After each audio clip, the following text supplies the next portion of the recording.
Hello everyone, my name is Devi Jade. I'm glad you have come this evening. It is the evening of the full moon. It comes in its fullest peak here at 9:39 p.m. Eastern Standard Time, and it is in Aquarius. Now Aquarius is a very fixed sign, and those of you that know Aquarians know that they are very much a person that likes things the same. It's really important for them because they have a need for security. They're also a sign that in the astrology that I've done for years and years on end, they very much are a person that very good in any kind of the medical field. They're very smart with numbers. And again, I'm going to go, they like things the same. So do they grow from that? Absolutely, because they're information gatherers. But just be aware that if they go in the opposite direction a little bit, they seem to know a little bit more than the rest of us. I have a lot of Aquariuses around me. My daughter, my stepfather, my grandfather. I've got a few friends that are Aquarians. And it seems to be a similar case with all of them. But needless to say, they're also very true blue. I found with that sign, if you are a good match with that sign or you attract to them, they are one of the very few signs that want to color out of the lines when it comes to relationship. Once they zero in on their person, that's who they stay with. And they're very, like I said a little bit ago, very true blue. Having said that, I'm going to, before I do the channeling for you, I want to let you know that this is a month that I would like you to get sandalwood stick incense, and you can get that. I prefer the brand Ganesh, G-O-N-E-S-H, and you can get it on Amazon. Get the 100 sticks, it's about $10, because inevitably it's a very, very good clearing and blessing incense. His Holiness the Dalai Lama and other lamas, Rinpoches, they use it. I've been instructed to use it a while back when I do very intense prayer work, because sincerely I'm sharing this with you in the kindest of ways. We're using way too much sage, too much white sage, too much regular sage, and we're using it, we're thinking we're wafting everybody away, and that's really not what's happening. That clears your auric field, but it's not pushing things out of your home or away from you that seem negative. What sandalwood does is it feeds the energy of yourself, because it's a high vibration, and then if it's outside of you, it feeds them also. So that's why I said it's a very, very nice incense. I encourage you to get that and have it with you. And I would like you to burn one a day. You can burn one in your house, and I'd like you to burn one outside. Some of you might live in apartments or townhomes, things like that, where you can't get them out into the ground. So just put it out on your balcony, and it will feed everything around you and about you, the neighborhood. And if you're anything like me, and you have one little tiny crack of a window open, and I place it outside everywhere because that's my instruction, it manages to find its way back in. But it's a good thing to do. It releases everything that you need without saying a whole bunch of prayers and calling in everything to make things, seem like they're okay. So do you smudge yourself with it? You don't even need to do that, because when you place it in an incense, in the middle of the room, it doesn't have to be on your altar. It's good if you do. Then it just kind of goes where it needs to go.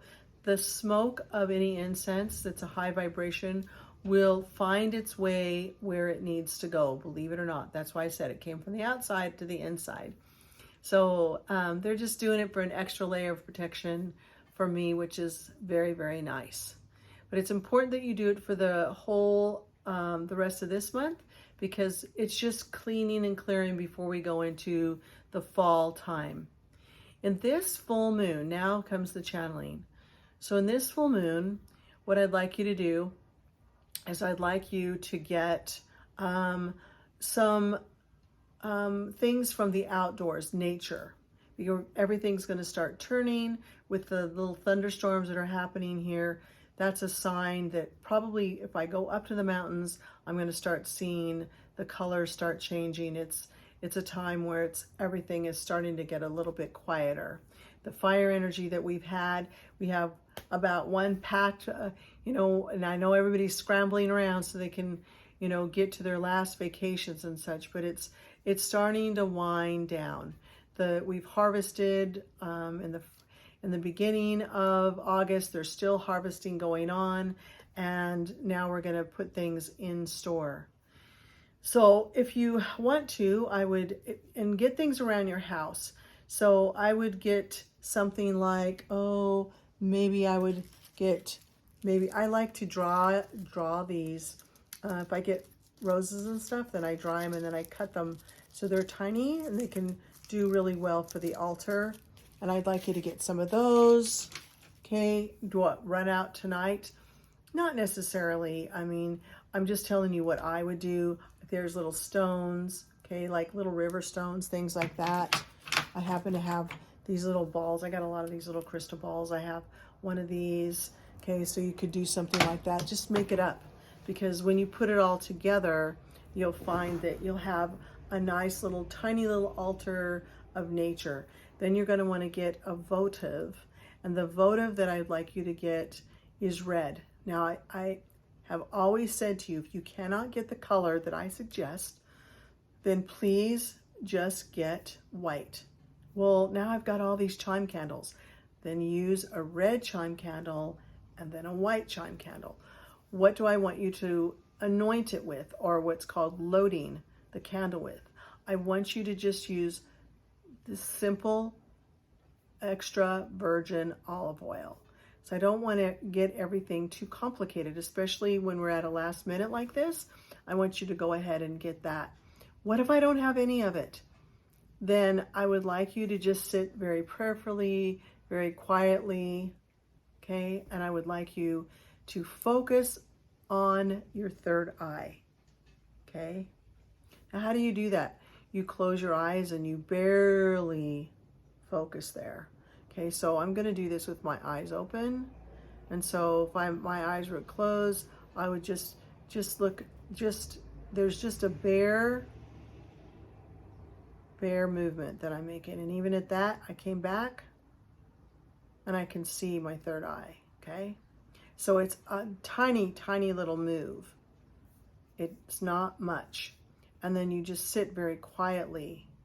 Now, you don't have to cross your eyes to get to that place. That's what I'm telling you. It's just a bare movement. And even if it's called drishti. So if you just relax, you'll just come to it. You automatically will go there. So your eyes may look straight, but you can feel that the energy moved into here. Why is it that I want you to work into that area? It's not about opening the eye and having a big third eye, on your head or anything. It's just so that you learn to pay attention. It's not about making your meditations better. It's not anything about that. It's just a simple moment of being in harmony with the intuitive part of you. That, again, when I share these kinds of things that I'm getting right now, I mean, this is divinely channeled right this second, okay? So when I get these things like this, there's always a much bigger reason that our deities are sharing this with us. It's not so you're going to race around and all of a sudden it's like, oh my gosh, I'm getting all these intuitive ideas. That would be the Snoopy Band-Aid area telling you that. That's your mind telling you that. No, this is just a simple practice, okay? Even if you looked, that's the purpose of putting a candle, so that you just kind of learn to be with that candle, because that candle is going the opposite direction. It's going this way, okay, instead of this way. So it's going up and down, and it's teaching you to focus because it goes right in your third eye. When you close your eyes, you'll see that some people, I see green sometimes, I see indigo sometimes, I see violet sometimes. I'm very, very visual though, so you may feel like I don't see nothing, but you might have a teeny pressure. Whatever it is, don't judge it. Then you open your eyes, you'll look at your candle again, and then you'll close your eyes and practice back and forth. So anointing the candle, remember you want to go from what's called the wick to the base. The top where the wick is to the base. Just hold it in your hand and you just go down the candle, go down the candle, go down the candle, go down the candle to strengthen yourself with your higher intuition, your higher guidance. That is what we're doing. Strengthening ourselves to be with our higher guidance. Again, this isn't about opening it and all of a sudden all this stuff's going through. Why am I saying that again? Because inevitably we do a practice and we think that, okay, now I'm going to have all the answers intuitively. No, it's like anything. If you study something, you be with that which you're studying until you completely understand it, and then it'll just fall in line. So do you just do it the way for the whole candle to burn down? For the chime candles, they're pretty easy. I would say yes. Okay, it's fairly early. There's a lot of energy. The candle will probably burn fairly fast. The chime candles burn about 3 hours for some people, and others it'll burn maybe longer. What if you do a votive? If you do a votive, remember you'll want to snuff it out and then go ahead and practice that tomorrow. If you want to do it in sections, then I would burn a third, a third, a third on either of those candles. Okay, and then that way you'll have practiced that. Really what is important is that you make time for the silence. Okay, we want to do things right up to the very last moment before we go to sleep. Well, that's why it's difficult for us to go to sleep, because we've not allowed ourselves to go into that place, that rocking place where we did with the children.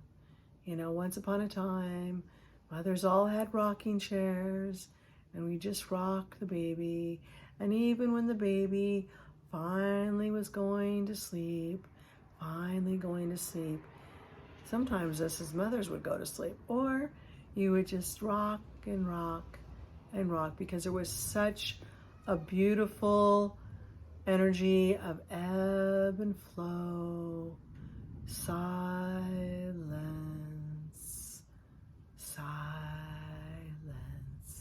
and that's where we want to get.